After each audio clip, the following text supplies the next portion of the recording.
Hi, my name is Craig Hirsch, And I'm Michael Hill. and we're both wills, trusts, and estates attorneys at the law firm of Shepard, Brett, Stewart, Hirsch, Kinsey, and Hill in Fort Myers. We're here today to talk about the 12 most common estate planning mistakes that we see. Yes, many people are intimidated by the estate planning process. There are attorneys involved and CPAs and financial planners, and it can tend to be a little bit confusing. So we hope that this brief synopsis will help to correct any misunderstandings that you might have, or also address any myths that are out there. Now, the first myth is that the government will take your assets if you don't have a will. This isn't necessarily the case. Even if you don't have a will, the government does have an estate plan in place for you. The Florida will say where it goes, and the IRS will also say where it goes. It will be somehow divided between your spouse and your children, but this might not be exactly what you want. In addition, estate taxes are going to be higher, and in some circumstances a lot higher. So it's always better to have a will and/or revocable living trust in place so that you get to decide where your assets go. The second most common myth or planning mistake is that people believe that if they have a will, they're going to avoid probate. Well, that's not true. All wills are actually subject to probate. Now, probate is a public process that many of us want to avoid. We don't want our wills published with the probate clerk. We don't want others to see our inventory. And we want to make it a private process. That's where revocable living trusts really shine. Now, some of you may say, well, when my husband died or my wife died, there was no probate. Well, that's probably because you owned everything jointly. But on the surviving spouse's death, that won't be the case, and a probate will be necessary. Now, Craig, the third myth is that probate is a tax. As you said earlier, probate is a court-ordered process. It is a process of proving your will. It has absolutely nothing to do with taxes. It can be very expensive and can be very time-consuming, but it's easily avoided with proper planning by using a revocable living trust. Now, some people make the mistake of using transfer on death or joint ownership. Now, how does that work? Well, Mike, that speaks to the fourth common mistake or myth, and that's that joint tenancy is the proper way to hold assets. That couldn't be further from the truth. Many think that they'll outsmart the attorneys or outsmart the probate process by placing their assets in joint ownership. If a husband and wife place assets in their joint ownership and they have a taxable estate, they may lose valuable estate tax exemptions of the first spouse to die. But what about placing joint ownership with children or grandchildren? Placing assets jointly with children poses other problems. If your child is getting a divorce, or has creditor problems, or is undergoing bankruptcy, you may lose your asset. It's not a good idea to put assets jointly with children or grandchildren. Now, Mike, some people believe that the durable power of attorney will avoid the probate process. Is that true? No, Craig. The fifth myth is that the durable power of attorney does avoid probate. And this isn't the case either. The durable power of attorney is only good while you're alive. When you die, the durable power of attorney is over. The durable portion means that it survives your incapacity. So if you become disabled, your durable power of attorney may be able to sign your name on your behalf. That's all it's about. Now, they are difficult to use. It's been our experience that when the attorney-in-facts go to the banks or go to the brokerage firms to try to use the power of attorney, either it's been too old or it's not on their form, it's become stale. So that's been a practical problem with relying strictly on the durable power of attorney to avoid probate. The bottom line is it's a good document to have. We always include it, but it does not avoid probate, and it can be difficult to use. Estate planning mistake number 6, and when spouses wait until one of them dies to do any significant estate planning. We see this often when spouses create something called I love you wills, basically everything to the surviving spouse. The problem with this, as we saw back in mistake number 4, is that we lose the first spouse's estate tax exemption. But that's not the only problem. We also lose the opportunity to protect the assets for the surviving spouse. What I mean by that is that the decedent spouse, if he or she had performed proper planning, could have created a trust for their surviving spouse. This trust could protect the surviving spouse from a remarriage or from any other problem, like a bankruptcy or a creditor problem.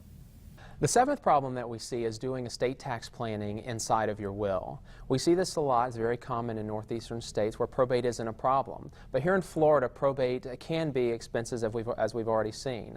So it's much more efficient, and it'll accomplish your objectives better to do estate tax planning inside of revocable living trusts.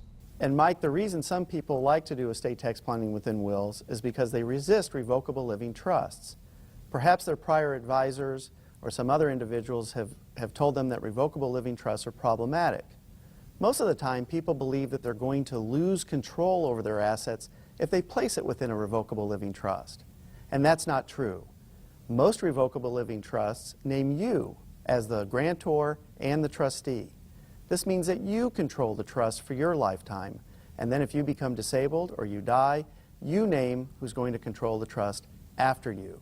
Now, Craig, the next myth, myth number 9, is not planning properly for your homestead, leaving your homestead in your trust with standard estate tax planning. This is very common for many clients who relocate to Florida. Homestead can be a major problem if we haven't properly planned for it. The reason is that Florida's descent and devise rules specifically say that we cannot disinherit our spouse or our minor children without some kind of prenuptial agreement. So what happens whenever we do estate tax planning is we put certain assets in a family trust or a credit shelter trust, and then we put some assets in the marital trust. Well, since this is not an outright distribution to our spouse, Florida law says that it's an invalid devise, and that creates many problems. Specifically, what it does is it gives the surviving spouse a life estate in the homestead, and all of the children of the deceased spouse a vested remainder interest in the homestead. And the problem with that, of course, is if the surviving spouse wants to sell the house or mortgage the house, they have to get the children's consent, the children's approval, and this may not be at all what you want. Another problem, as we saw earlier, is this is now an asset of the children. So if they have creditor problems or get divorced, this could be really problematic for the surviving spouse. Mistake number 10 is that some people think trusts are simply forms, or that the attorneys who draft trusts all have equal ability. This couldn't be further from the truth. You can actually go on the internet and get yourself a trust for about $75. But revocable living trusts are complex documents. Estate tax laws apply. Income tax laws apply. Sometimes gift tax laws apply. You need a professional and you need a firm that has vast experience with estate planning. Myth number 11 is believing that life insurance is tax-free. We hear this all the time. My life insurance policy is tax-free, right? Well, really, it's income tax-free, meaning that when you pass away, your beneficiaries will receive the proceeds income tax-free. However, it is included in your estate when you die. This only serves to increase the value of your estate, not only of your cash and your bonds or your house, but also the death benefit of all of your life insurance policies. And it's easily avoided by setting up a separate trust, and it's called an irrevocable life insurance trust that we put the life insurance in, and it's removed from your estate. Finally, the last mistake, or the last myth, number 12, is that many people do not consider how the beneficiary designations to their retirement accounts will affect their estate planning. What do I mean by this? Well, as we all know, our will or revocable living trust governs most of our assets. But what if we have a large individual retirement account, or IRA, or a 401k, or something of that nature?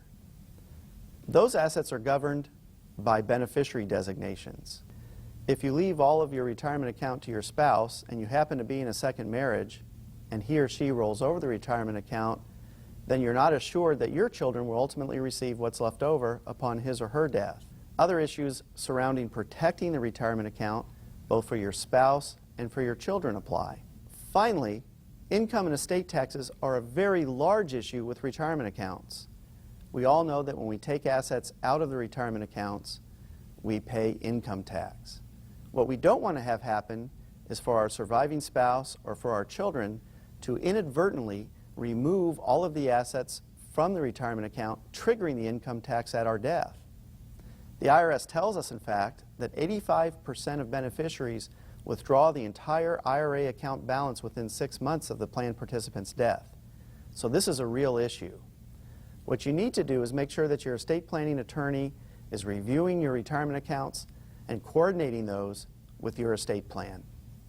So there you have it, the 12 most common estate planning myths and problems that we see every day in our practice. I hope this has been helpful to you and that you've learned a lot, and I hope you're better prepared now to consult with your own estate planning attorney. And when you consult with your estate planning attorney, check out the Family Legacy Solution. The Family Legacy Solution is our unique estate planning process designed to transform the chaos of your financial, tax, and legal matters into a coordinated and understandable estate plan. For more information on this and any other topic, including the Family Legacy Solution, please visit us on our website, www.sbshlaw.com or www.familylegacysolution.com.